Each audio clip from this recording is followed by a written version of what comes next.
Next slide itu, maaf saya ada sedikit ini, ya tentang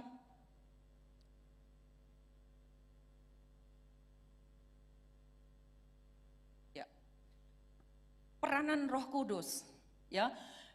Ini juga ambil bagian. Tapi ini adalah dari pihak kita. Apakah kita mengizinkan Roh Kudus itu menyampaikan pewahyuan atau tidak? Karena Roh Kudus itu dari Allah. Untuk setiap kita yang udah lahir baru, dijamin ada Roh Kudus di dalam kita. Ya, untuk setiap kita yang lahir baru. Banyak orang bingung baca ayat ini. Tapi hari ini kita mau dapat pewahyuannya. Matius 13 ayat 10 sampai 17.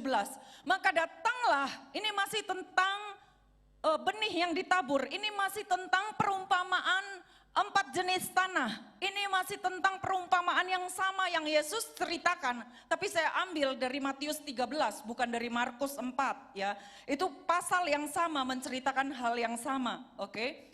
Nah, Matius 13 ayat 10 sampai 17. Maka datanglah murid-muridnya dan bertanya kepadanya, "Mengapa engkau berkata-kata kepada mereka dalam perumpamaan?" Jawab Yesus, "Kepadamu kuberikan karunia untuk mengetahui rahasia kerajaan Allah, tapi kepada mereka tidak." Ini bicara rahasia. Jadi perumpamaan yang Yesus sampaikan itu sebenarnya rahasia. Gitu. Tapi untuk apa Yesus merahasiakannya? Yesus bilang gini, kalau kita baca lagi ya, terus dulu kita baca dulu, nanti saya kasih tahu ya artinya. Ayat 12, karena setiap yang mempunyai kepadanya akan diberi, sehingga ia berkelimpahan. Tapi siapa yang tidak mempunyai, apapun juga yang ada padanya akan diambil daripadanya. Itulah sebabnya aku berkata-kata dalam perumpamaan kepada mereka, karena sekalipun mereka melihat, mereka tidak melihat. Sekalipun mereka mendengar, mereka tidak mengerti. Ayat 14 sampai 17 ya. Maka kepada mereka genaplah nubuatan Yesaya yang berbunyi, kamu akan mendengar dan mendengar namun tidak mengerti. Kamu akan melihat dan melihat namun tidak menganggap. Sebab hati bangsa ini telah menebal, telinganya berat mendengar, matanya melekat tertutup, supaya jangan mereka melihat dengan matanya dan mendengar dengan telinganya dan mengerti dengan hatinya, lalu berbalik sehingga aku menyembuhkan mereka. Tetapi ini kuncinya, berbahagialah matamu karena kamu melihat dan telingamu karena kamu mendengar. Ini suatu rahasia. Ayat 17 dikatakan, sebab aku berkata kepadamu, sesungguhnya banyak nabi dan orang benar ingin melihat apa yang kamu lihat, tapi mereka tidak melihatnya, dan ingin mendengar apa yang kamu dengar, tapi mereka tidak mendengarnya. Saudara, Yesus bicara apa sih? Bingungin banget ya. Ayat 17, Yesus bicara tentang orang-orang perjanjian lama yang gak punya Roh Kudus tinggal menetap di dalam mereka. Dan Yesus umpamakan perumpamaan ini sebagai rahasia. Maksud Yesus gini, ini adalah rahasia, next slide ya, bisa buka next slide ya. Jadi gini, kita lihat nomor 3 langsung, poin nomor 3. Rahasia ini, tentang perumpamaan ini, Yesus simpan untuk kita. Karena Yesus mau bukakan kepada kita. Gimana caranya? Dengan Roh Kudus yang ada di dalam kita. Sehingga waktu kita mendengar firman ini, kita mendengar perumpamaan ini, hari ini kita ngerti. Tapi rahasia disembunyikan dari mereka yang tidak punya Roh Kudus. Siapa itu? Orang-orang yang gak percaya. Orang-orang yang gak buka hati untuk Roh Kudus bekerja. Itu perumpamaan ini menjadi rahasia buat mereka. Tapi bagi kita, perumpamaan ini disimpan supaya terbuka hari ini buat kita. Maksudnya gini, ketika kita ngerti perumpamaan tentang penabur ini, kita akan dapat pewahyuan, dan pewahyuan itu sifatnya gini, pewahyuan itu waktu kita Bu, kan kalau aku baca firman ya udah aku ngerti nih di dalam pikiran. Ya udah Bu, kalau cerita tentang Yusuf, tentang Yakub, tentang Israel, tentang apapun, aku ngerti. Itu bukan pewahyuan. Dan itu tidak akan memerdekakan, itu logos namanya. Revelation dikerjakan oleh Roh Kudus di dalam hati, bukan di pikiran. Bukan berarti kita baca firman Tuhan gak pakai pikiran, blank gitu. Enggak, artinya Bu, kalau aku ngantuk juga baca firman Tuhan bisa. Bukan begitu. Ketika kita baca, masuk ke sini, turun ke hati, gitu. Diterima oleh logika kita, oleh intelektual kita, oleh pikiran kita. Hati kita buka untuk Roh Kudus mewahyukan artinya. Dan itulah firman yang dimaksud dengan benih. Itulah yang berkuasa, itulah yang akan tumbuh. Tapi kalau cuman sekedar firman yang kita sebut-sebut setiap hari tanpa ada pewahyuan, itu gak akan berbuah. Itu hanya logos, itu sama dengan buku novel yang lain gitu. Dia gak berkuasa. Benih yang berkuasa adalah benih yang punya revelation, yang punya pewahyuan, yang terjatuh di tanah hati, bukan terjatuh di pikiran. Ketika kita berharap firman itu bekerja, berkuasa, berbuah, jatuhkan dia di tanah hati. Minta pewahyuan dari Tuhan. Tanpa pewahyuan, dia gak berkuasa. Itu rahasia juga. Gimana caranya Bu, supaya bisa berkuasa, bisa dapat pewahyuan? Izinkan Roh Kudus bekerja. Yang membuat Roh Kudus gak bisa bekerja apa? Logika, intelektual kita. Orang yang sering berpikir, ada suatu kerugian bagi mereka. Sulit untuk dapat pewahyuan. Ini terlalu main, ini terlalu dilatih.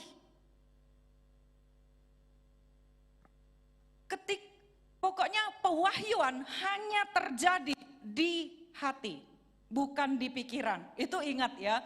Dan pewahyuan itu hanya dapat dilakukan oleh Roh Kudus.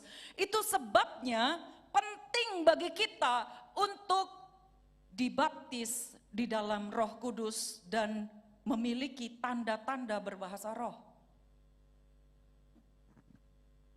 Saya kan udah lahir baru Bu, katanya kalau lahir baru tuh ada videonya kemarin kita tonton.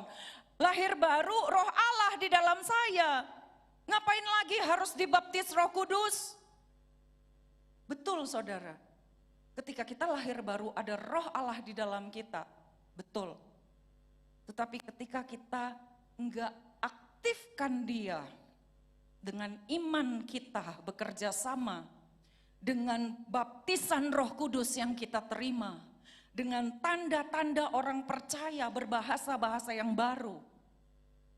Artinya kita sedang batasin dia, kau cukup di dalam ya, kau gak bisa keluar. Kau gak bisa bekerja apa-apa lagi, cukup di dalam. Itu kerugian bagi pihak kita.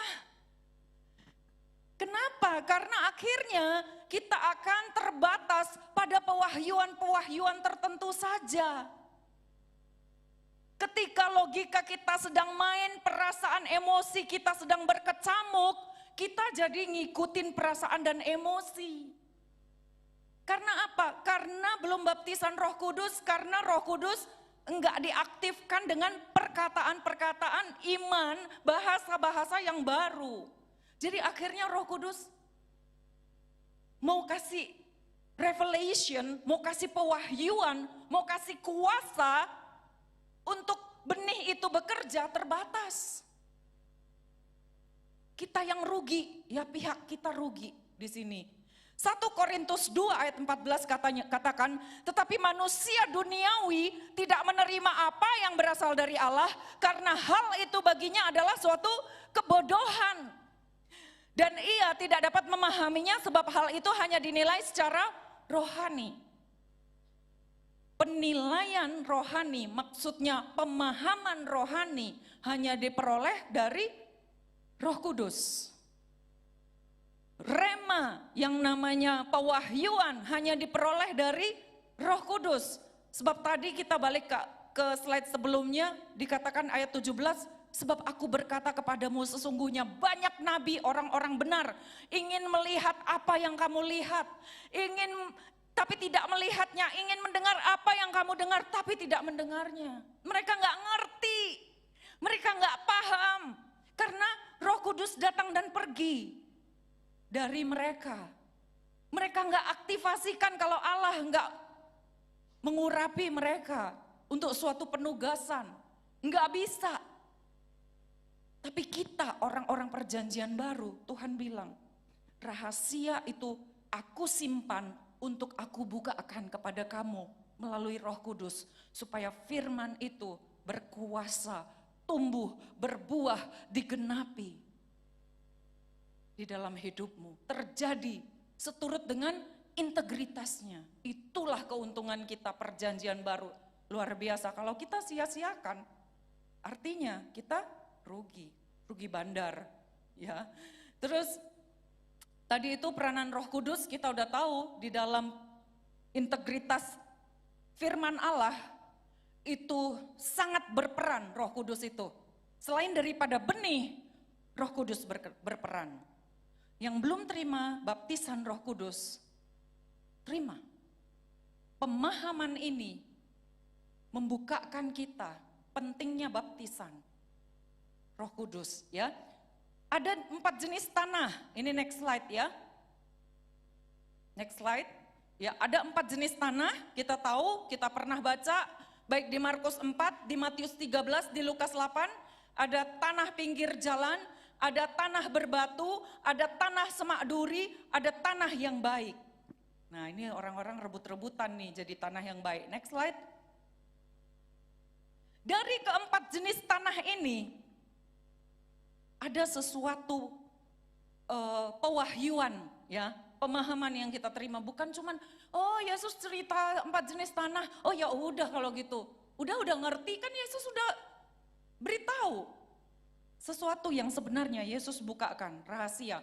Dikatakan benihlah yang menghasilkan buah, bukan tanah. Tanah adalah tempat atau wadah. Tanah ini bagian kita, benih itu bagian Allah.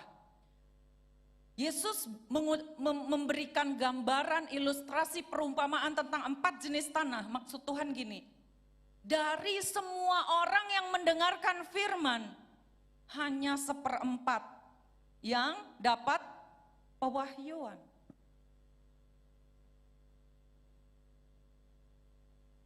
Yang lain, ini kenapa Yesus sampai ngomong begini? Karena ini yang terjadi dan dia tahu. Allah ngomong begini bukan sembarangan gitu. Itu yang selalu terjadi. Biasanya dari sebuah ibadah yang pulang dan membawa berkat, yang menjadikan itu rema dan menghidupi firman itu cuma 1/4 gitu loh. Dan kemudian rahasia untuk menjadi tanah yang subur apa? Bukan gimana caranya aku lebih subur ya, gimana caranya ya aku tambahkan apa untuk hatiku biar lebih subur, bukan itu. Tapi kurangi batu, kurangi semak duri, kurangi kekerasan hati. Pinggir jalan. Don't think how to be more, but think how to be less. Karena batu-batu inilah yang membuat akarnya nggak bisa tumbuh. Terlalu banyak isi hati kita gitu loh. Nyesekin, akhirnya benih yang kita perkatakan, yang kita dengarkan itu nggak bisa tumbuh. Next slide ya. Jadi gini, sebelum kita masuk ke tanah pinggir jalan. Seseorang dia ngambil sebuah wadah diisi dengan yang namanya media tanah, cuman sekitar 1 cm. Kemudian dia ambil pot besar, dia isi tanah juga yang sama jenisnya, dia isi sekitar 50 cm. Dia taburkan benih tomat di wadah yang dangkal tanahnya, dia taburkan benih yang kualitasnya sama di tanah yang dalam, yang 50 cm. Yang pertama kali naik ke atas, tumbuh, dan pertama kali berakar ke bawah, itu adalah tanah yang dangkal. Tanah yang dalam ini benihnya lama sekali, lebih lama.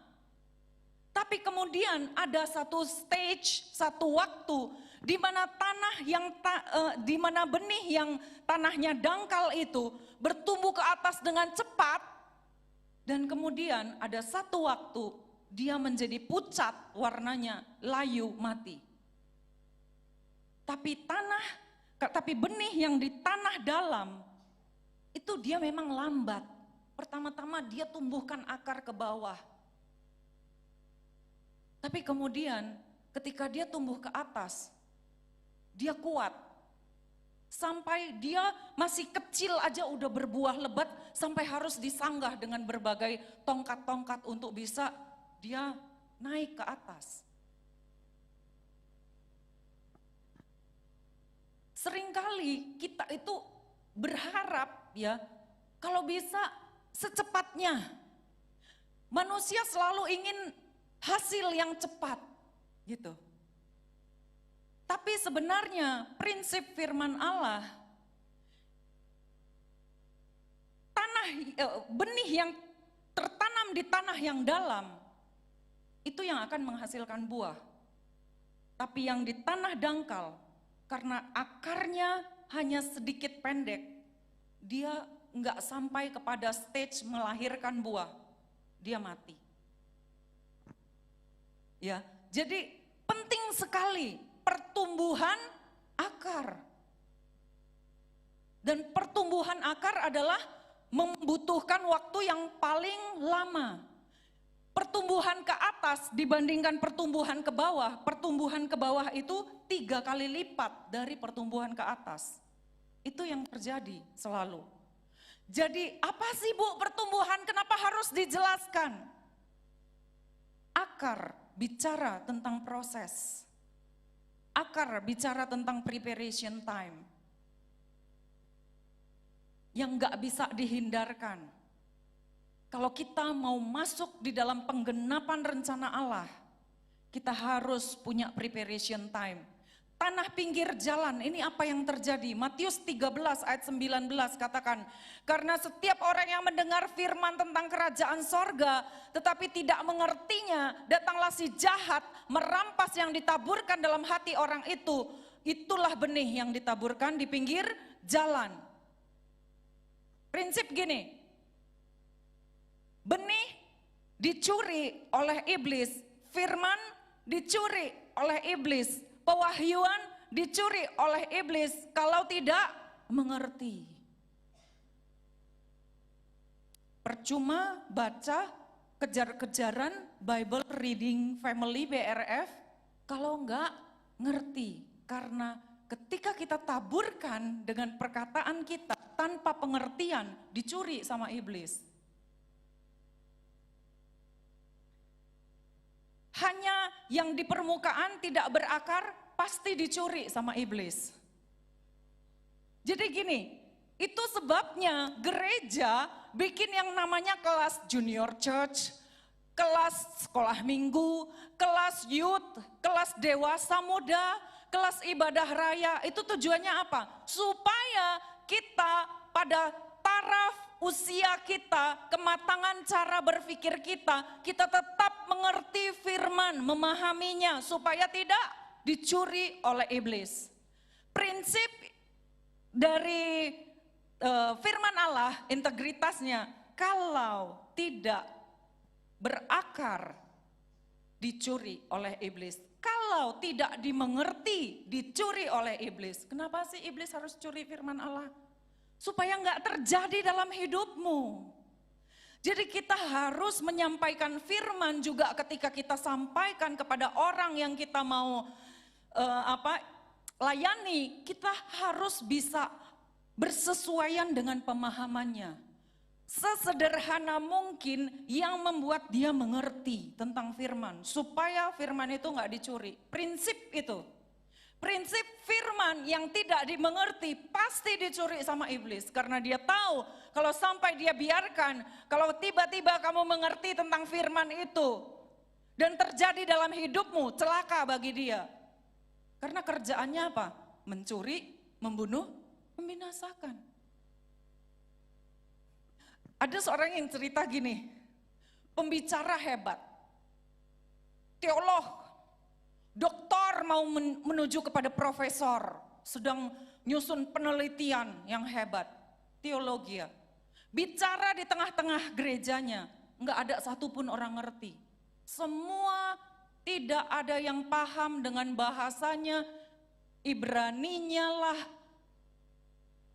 research-nya yang dia ceritakan, istilah-istilahnya, semua pulang dalam kondisi tidak punya satu pemahaman pewahyuan apapun. Semua firman dicuri oleh iblis. Bisa terjadi seperti itu. Itu sebabnya ketika kita sampaikan firman, kita harus tahu siapa yang sedang kita ajak bicara. Makanya tadi saya katakan ada hasil survei yang katakan anak muda gak suka dengerin firman. Jangan kita ngikutin terus khotbah disampaikan 5 menit aja soalnya anak muda gak suka firman. Enggak gitu caranya gitu loh. Firman harus tetap disampaikan tapi dengan cara menyesuaikan kepada pemahaman mereka yang membuat logika, paradigma dan hati mereka terbuka sehingga mereka izinkan Roh Kudus bicara menyampaikan pewahyuan itu. Dan iblis gak bisa curi. Dan firman itu tertanam, berakar, dan berbuah. Itu prinsip. Kita harus ngerti itu. Jangan gara-gara ada sebuah penelitian, survei, kita menyesuaikan dengan survei. Kita harus sesuaikan dengan firman, tetap. Tadi kan Yosua 1 ayat 8 katakan kalau engkau mau berhasil dan beruntung, perkatakan, dengar, meditasikan. Lakukan seturut dengan tuntunan Roh Kudus. Yang tidak dimengerti dan tidak ada pewahyuan hanya di permukaan dicuri oleh iblis. Langkah pertama adalah dari cerita perumpamaan ini sebenarnya bukan ada 4 jenis tanah, kamu jenis apa? Bukan gitu saudara ya. Kamu jenis tanah mana? Berbatu, semak duri? Bukan. Tapi waktu Yesus sampaikan jenis tanah pertama, ya, tanah pinggir jalan. Maksud Tuhan gini, kita langkah pertama untuk dapat rema, untuk dapat benih itu berakar di dalam hati kita. Langkah pertama, kita harus ngerti. Kita harus cari cara bagaimana kita mengerti sesederhana mungkin.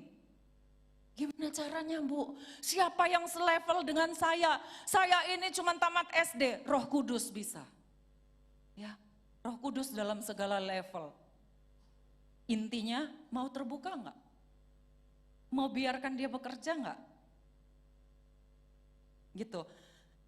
Harus dapat dimengerti untuk setiap level supaya tidak dicuri oleh iblis, ya. Kemudian next slide itu kita lihat sistem akar itu bicara tentang iman, ya. Sangat penting dan fokus pada pertumbuhan akar. Ini awal, ya. Jadi kita harus fokus pada pertumbuhan akar. Ini yang paling bikin orang-orang malesin gitu ya. Lama banget. Saya udah sampaikan tadi, Yesus aja, dia Allah, dia Tuhan. Dia jalanin persiapan 30 tahun, preparation time. Berakar. Come on, dia Tuhan loh, ngapain harus berakar? Tapi dia kasih kita contoh. Kenapa dia harus berakar? Karena dia mau kasih kita contoh. Firmanku tidak akan bekerja kalau kamu tidak mengalami preparation time seperti yang aku juga jalanin. Itu maksud Tuhan. Firman Allah yang Yesus ajarkan di bait Allah itu nggak akan mungkin terjadi. Itu nggak akan mungkin Yesus bisa jelaskan di bait Allah tanpa Yesus ngalamin preparation time. Yesus masih diajarin Yusuf. Bahasa Aram mereka ya. Mungkin dalam bahasa Indonesia ABC. Ini namanya A, ini namanya B.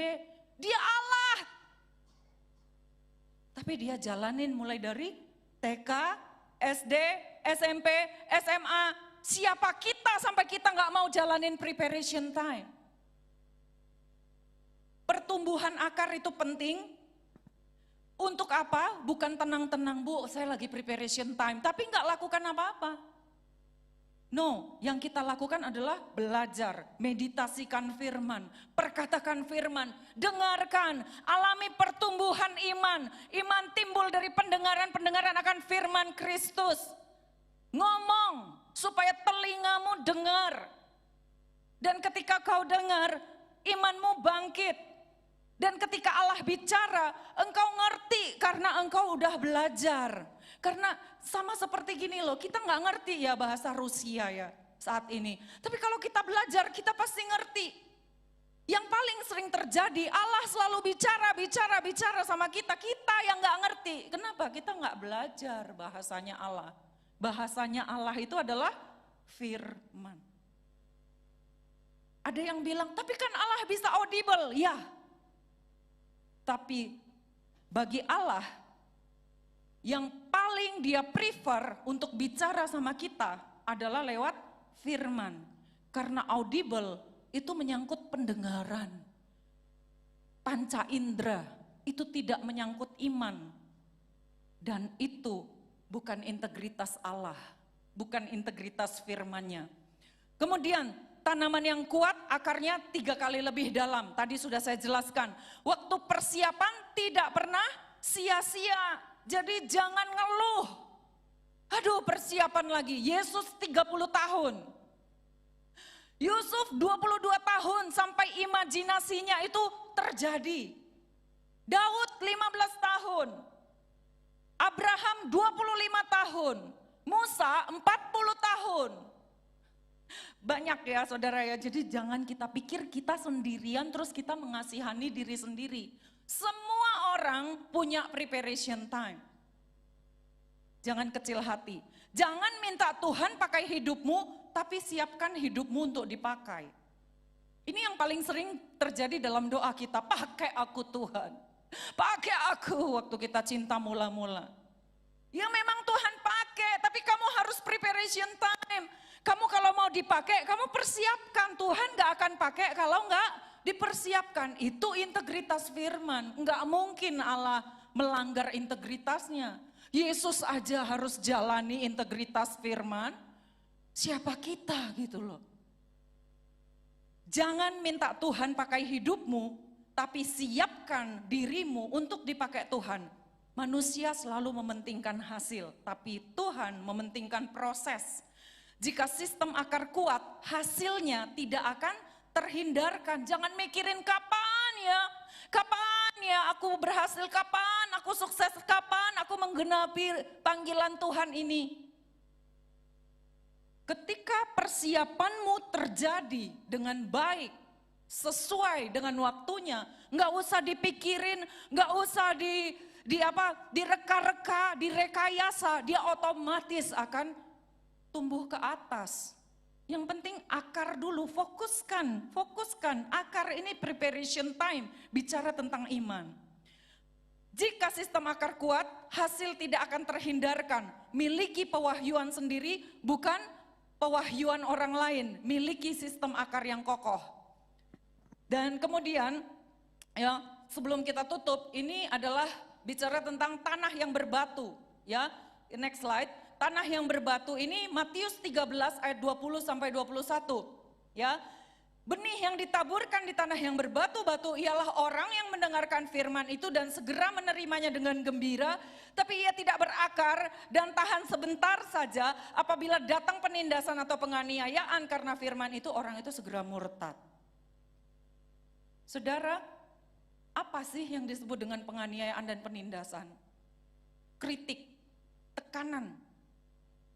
Ya, ketika kita melakukan sesuatu, mungkin aku ibadah di LPG. Hah, ngapain? Tuhan suruh aku ibadah di sini. Tuhan sedang mempersiapkan aku di sini. Tuhan sedang mendidik aku di sini. Ngapain? Itu gereja kecil.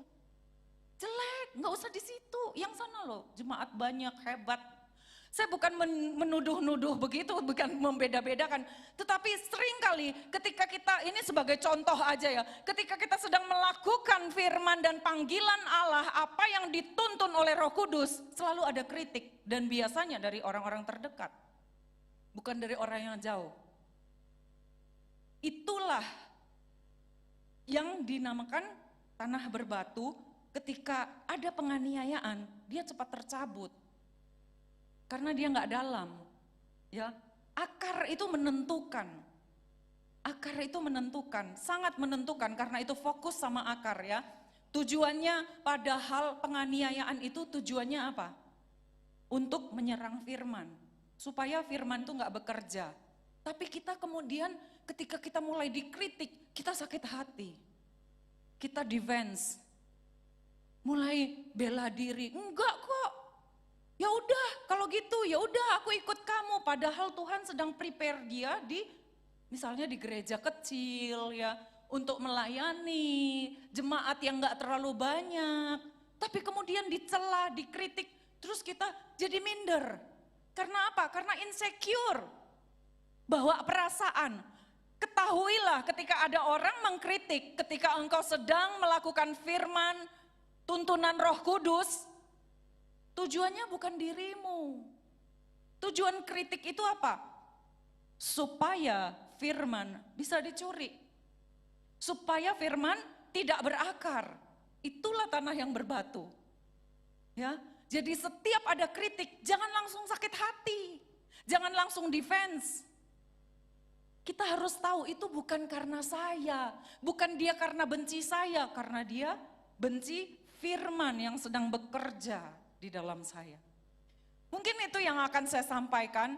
Kita akan bertemu kembali dalam sesi selanjutnya, ya. Kira-kira tanah yang berbatu, saya kasih gambaran seperti ini.